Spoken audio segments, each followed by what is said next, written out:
There is a place people visit willingly, a house filled with mirrors, not the flat, faithful kind that simply return what stands before them. These mirrors bend, stretch, compress, sculpt. Inside this house, a large person becomes small, a heavy frame becomes slim, a slender body becomes carved and strong, and the illusion feels good. But here is the question, not accusatory but curious. Why would someone choose a distorted mirror?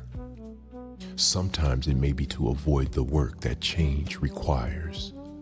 But sometimes it may be because reality feels too heavy to face all at once. Distortion can soothe, it can stabilize, it can soften the edge of self-judgment.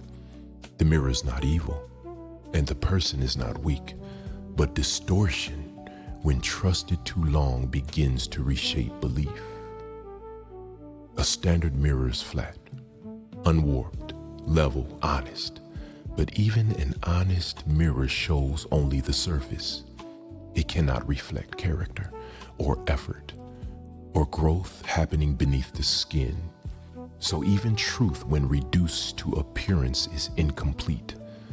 The mirror is a tool. The deeper issue is which reflections we allow to define us. Before there were mirrors, there were people. We relied on one another to tell us what we could not see. But people too can be warped by insecurity, fear, pride, projection. Not every voice is level, which means we must learn discernment. We do not need critics, we need clarity. Flat people, grounded people, those who can reflect without exaggeration, not to shame, but for us to understand. So the concern is not mirrors, it is perception.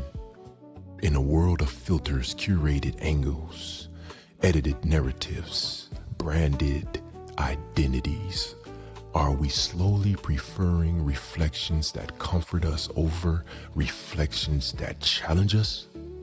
Because comfort feels immediate, growth feels demanding, and growth rarely flatters at first glance. The house of mirrors will always exist, but outside that house stands something quieter, a mirror that does not perform, a reflection that does not flatter, a voice that does not distort. The work is not to reject all mirrors.